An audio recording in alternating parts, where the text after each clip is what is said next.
my channel, Simply Michelle. Happy to have you. And I have been reading the story called The Promise.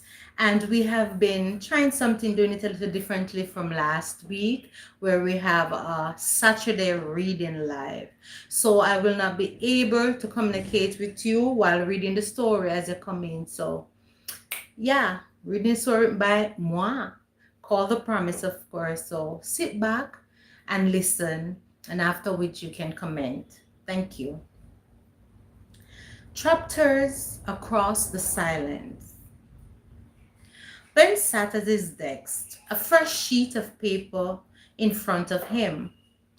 The late night quiet of the house spread across him, the kind that made even the crack of his chair sound too loud. He twirled his pencil in his fingers, staring at the blank page. He could have texted Nyla. He could have called. But something about writing, about seeing the words take shape on paper, felt more real, less hurried. Finally, he began. Brent's letter. Dear Nyla, I don't know how to start this, so I'll just be honest. New York wasn't what I hoped for, and I know it wasn't for you either. I left feeling like I failed us somehow, like I didn't measure up to the version of me I wanted you to see. But when I think about us, I realize it's not about being perfect at all. It's about showing up even when it's messy. I am scared sometimes. Scared that distance will chip away at us. Scared that I am not enough. Scared that your dreams will carry you so far that I lose sight of you. But I also know this. I don't want to give up on what we have. Not now. Not ever. I believe in you. I believe in us. I just need to learn how to trust that we can hold each other even when our hands fall far apart. I love you, Nyla, more than I probably say out loud. I just hope these words reach you the way my heart means them to me. Always yours, Brent. He folded the letter carefully, sliding it into an envelope. He wasn't sure if he had sent it yet, but writing it felt like a step, a small thread stitching back what had felt torn. Nyla's reflection. Meanwhile, in her dorm room, Nyla sat cross-legged on her bed, laptop open, but long ignored. Her notes that she made and counseling laid beside her, half filled with scribbles and post-its. She'd been starting and staring at the ceiling for the past hour with her heart aching. She thought of Brent's face in New York, the way his shoulders slung when she snapped at him, the silence that lingered between them as they walked through the park. She hated how easily they hurt each other. But she also remembered the moments that still felt like theirs, the laughter, when the street musician played the song they both loved, the way his hand found hers without thinking as they crossed a busy street. Nyla sighed. Reaching for her journal, she wrote, maybe I am not good at this long distance thing. Maybe I expect him to always read my mind. I forgot that Brent's chasing his dreams too, that he feels the weight just like I do. She paused, tapping her pen. But I also know I love him. That's the truth under everything. Maybe what we need isn't a perfect trip or flawless words. Maybe we just need to be honest even when it's hard. Her phone buzzed. It was a picture from Brent, a sketch of two figures holding hand against a jagged skyline. Beneath it, here is written, only, we are still us. Her eyes blurred with tears. She hugged her journal to her chest, whispering, yes, we are still us. A quiet parallel. Back in Chicago, Brent leaned back in his chair, staring at his phone after hitting send. For the first time since New York, his chest felt lighter. It wasn't fixed, not yet. But maybe it didn't have to be. Maybe it just have to be real. Cracks and mending. The argument began the way most of theirs had recently. Small, almost trivial. Michael had left his shoes by the door again. Julie tripped over them coming in with the grocery bags, and the sharp sound of her sigh filled the kitchen. Do you ever listen, Michael? She snapped, setting the bags down harder than she meant to. I have asked you 100 times. Michael froze, halfway to the sink with his water glass. They are just shoes, Jules. His voice was tired and defensive.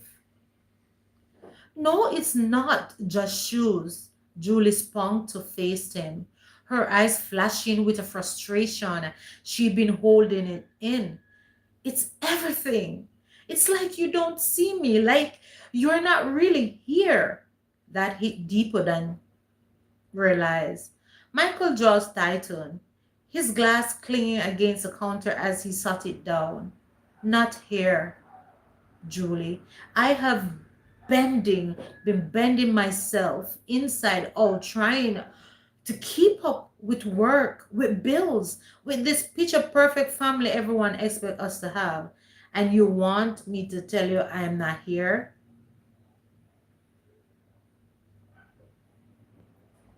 Julie's throat tightened. You don't even seem to understand, she said quietly. It's not that I don't want even a family. It's that I'm scared I won't be good enough.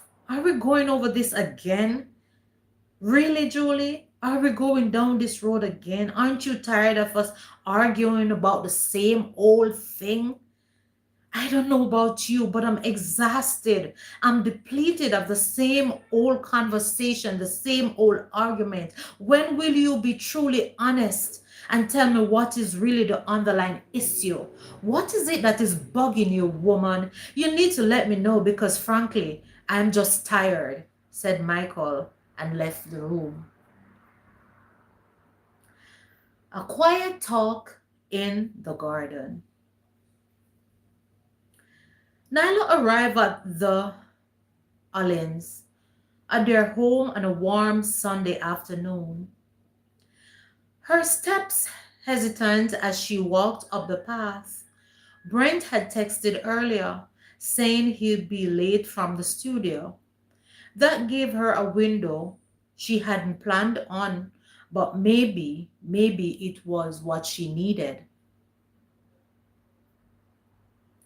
The door opened.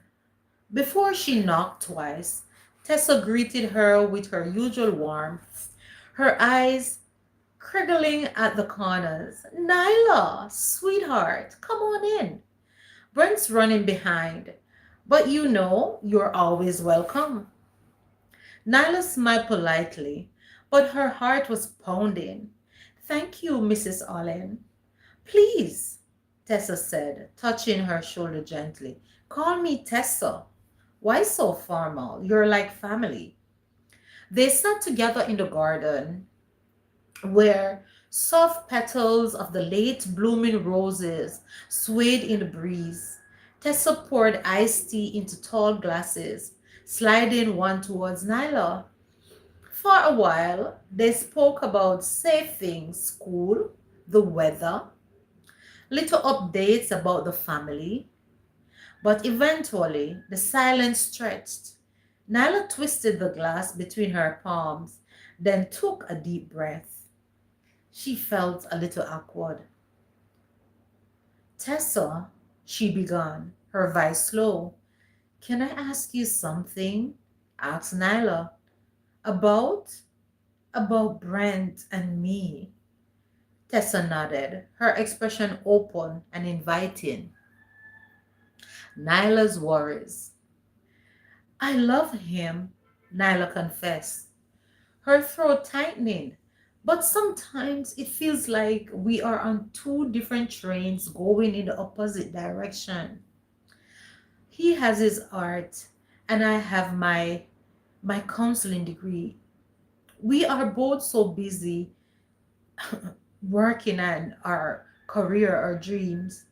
When we are finally together, instead of it feeling easy, sometimes it just feels so hard.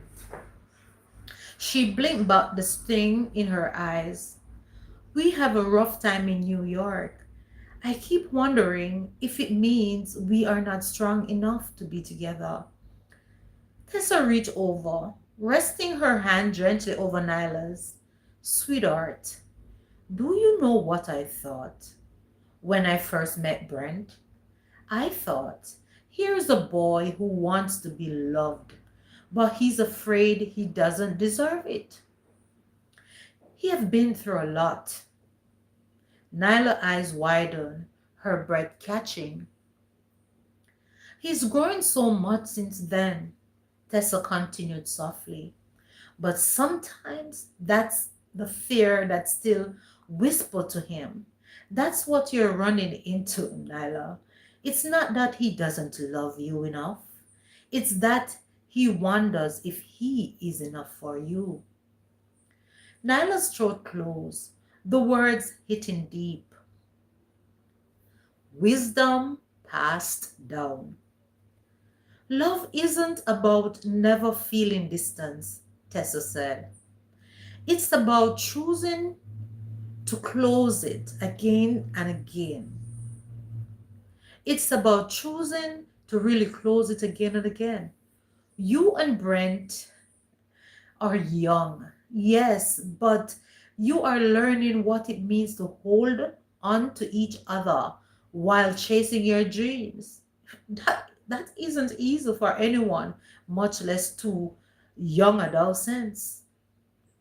She smiled faintly, her eyes drifting to the roses. When Ben and I were just starting out, I thought the storms meant we weren't meant to last. But I've learned that storms test you. They don't break love unless you stop sheltering together, said Tessa. Nyla let out a shaky laugh. You make it sound so easy, Tessa. Tessa squeezed her hand. Simply doesn't mean easy, but it does mean that it worth it. So if you love him, Nyla, don't be afraid of the hard parts. They are the part of the story too. And for most part, they're there to build you, not to break you. Brent's return. The sound of the front door opening carried into the garden. Brent's voice floated through the house. Mom? Is Nyla with you? Nyla stood, brushing at her skirt quickly, her heart lighter but still full. She looked at Tessa, who gave her a knowing smile. Go to him. Tessa said, and remember what we talk about. Nyla looked at her and smiled and whispered, "Thank you." When Brent stepped into the garden, Nyla moved forward, her nerves still there but softened with hope.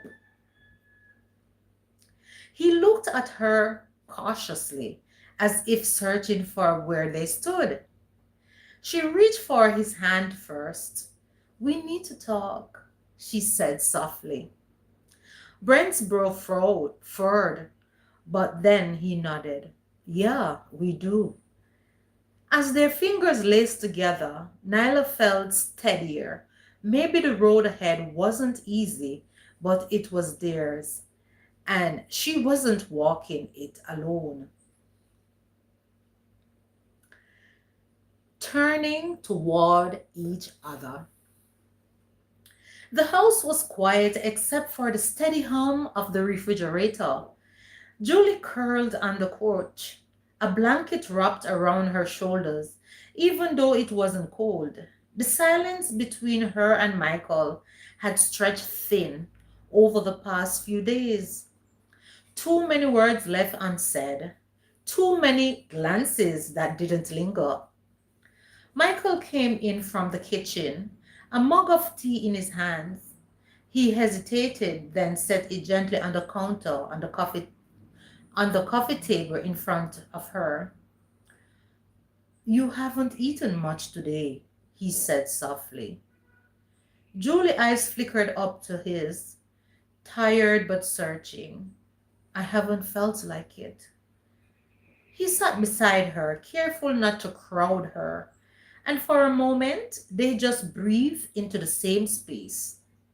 Then Michael broke the silence.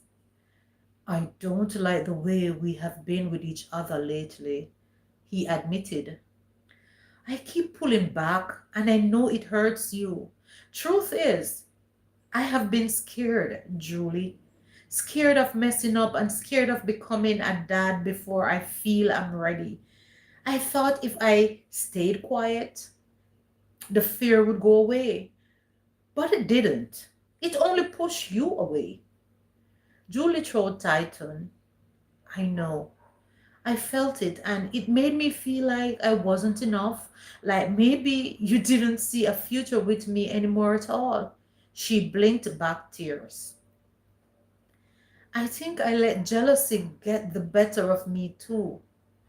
Watching my sister and our friend, they seemed so settled, so sure.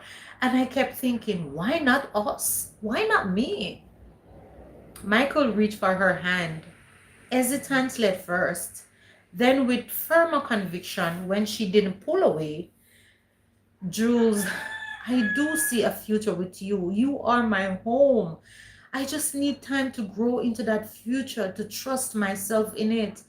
I don't want us to rush into something because we feel that we're behind." Jules let his words settle, her heart softening. "Maybe I needed to hear that. That you are not saying no to me. You just asking for us to walk slower. I think I can live with that, Michael, as long as I know you are walking with me," said Julie. He squeezed her hand again. "Always with you, my dear." She leaned against him, letting her hand rest on his shoulder. For the first time in weeks, the weight between them began to lift. After a long, quiet pause, Julie whispered, "You know, when the time comes, I think you will be a wonderful dad. You care too much not to be," she said with a smile. Michael kissed the top of her head, "and when the time comes, you will be the best mom because you already know how to love with your whole heart." They sat there until the tea grew cold, wrapped in each other's presence. The question of children, timing, and readiness were still there, but they no longer felt like walls. They felt like doors, ones they would open together when the time is right.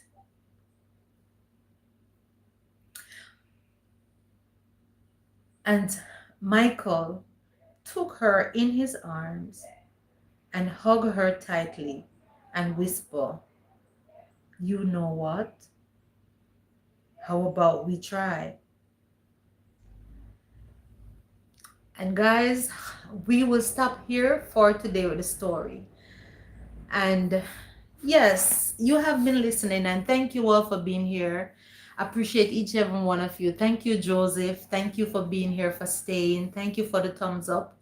And the moral of the story today is that, and it has been for a while, whether you are young adults or whether you are 18 or a teenager, and you're interested in someone, especially if you're adolescent becoming adults, it's no different from being adults who are in love and having their problems. Welcome, Real Ads and Even. Real Ads and Even. Thank you so much, and Joseph. Appreciate you guys. Right?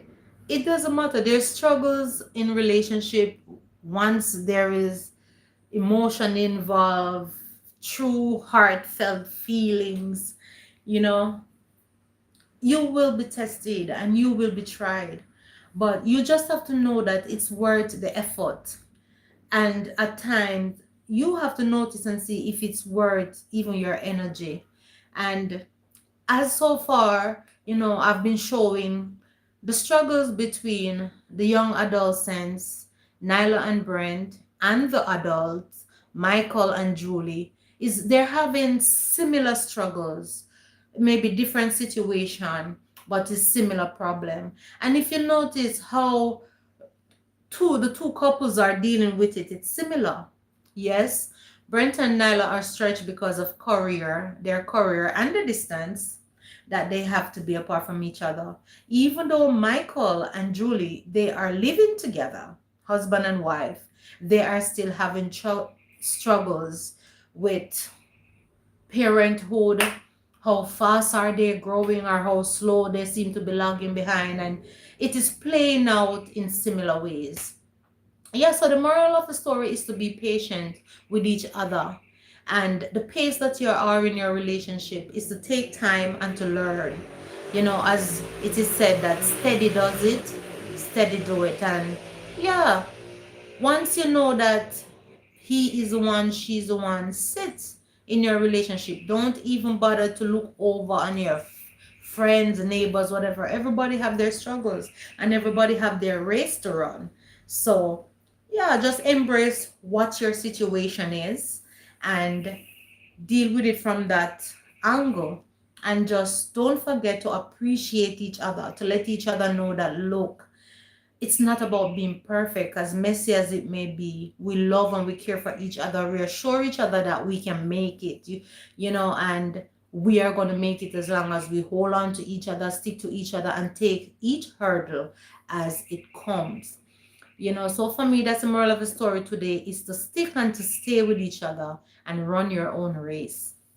And yes, we have come, yes, to the end of another video.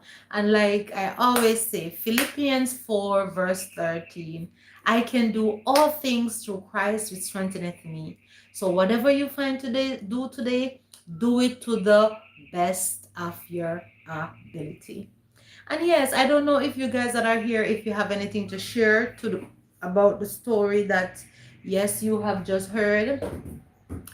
And those that will be coming in after and watching it, you can share your input in the comment section as well.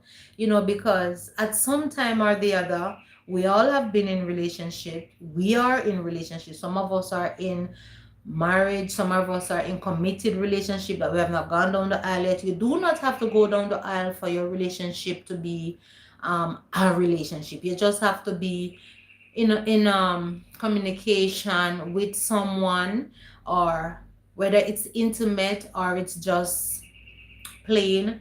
Either way, you're having a relationship, or maybe you're in the talking phase. Real Adds and Even said, blessings. JB said, yeah, Real Adds and Even said, bless up Michelle. JB said, real odd and evil blessings. JB also said, problem will always be in a relationship, but it's how you deal with it. As long as the love and respect is there, you can fix it. Beautiful, JB. Totally in agreement. And that is on point. And I'm happy you mentioned that, JB. That is one of the key ingredients in a relationship. Respect. You have communication at the time, at the top, and you have respect, from the root budding coming right up. Yeah, the feeling will always be there. Love is good, but love is what? Everybody have their own definition of love. So yes, if you didn't care about each other, you would not be talking to each other. So of course that's an agreement, but respect and communication, it is key, because when you respect each other, then you will take care of how you deal with each other. You'll take care and nurture of how you communicate and the things that you will reciprocate towards each other. You do this for him, she do this for you. It give and take, because trust me, whether we know it yes or no, we are going to have some testing times where we're going to rub against each other, whether you are perfect or not, because the only perfect being is Jesus Christ, is the Lord God himself. So yeah, we will rub shoulders, but because you respect each other, you will take care of how you respond.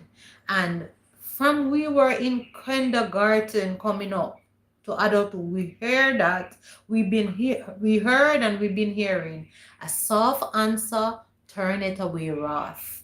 What does that mean? The way in which you respond to a person in any situation, gentle and carefully, respectfully, it can also determine greatly how the person relate back to you. Will they, become with their wrath and vengeance, or will they just subside and answer you in the most gentlest of manner? So yeah, it is. And what I've come to realize with a lot of persons, we do not, and I want to say welcome again to everyone that is here, we do not deal with our friends that we deem precious, sometimes the way we deal with our significant other. Sometimes our attention span to our significant other is way shorter, and our temperance is way sharper. So with our friends, we tend to give them the benefit of a doubt. We tend to understand what they're saying. Hey, welcome, Sister Elise Knight, born again. Welcome, sis. Greeting, Michelle and chat. Welcome. Happy to have you. Thank you for the thumbs up. Thank you. Appreciate each and every one of you being here. Yeah, we tend to be more patient with our associates, our friends, and our brethren, whether in the workplace, church, wherever. You're greeting each other nice. We tend to be more patient, but we get so angry sometimes at our significant other at the drop of a pin. Our patience go through the door. But like JB said, and I'm totally in agreement, and I know that those of you are here, you will agree to that. Trust me. Respect is paramount in the relationship. So yes, guys, let us continue to be mindful of each other, not only in our intimate relationship with our spouse and partners, but right across the board. Let us to be more loving, more patient, and more kind, and to choose our words right wisely. Sister Ellie said, happy blessed Saturday afternoon and welcome, said JB to Sister Ellie. Yeah, so that is it. So the story is finished. I don't want to make it too long for the others that will come and watch it after. So I just want to say thank you again to JB, to Ads and Eva, to Sister Elise. I appreciate each and every one of you, even those that are silent watchers that have not declared themselves. Appreciate each and every one right across the board, because every one of you make it worthwhile and are supporting. So have a wonderful rest of the Saturday afternoon, and yeah, Whatsoever you can do today to brighten up somebody day, go right on ahead and do so. Love you guys. Bye bye.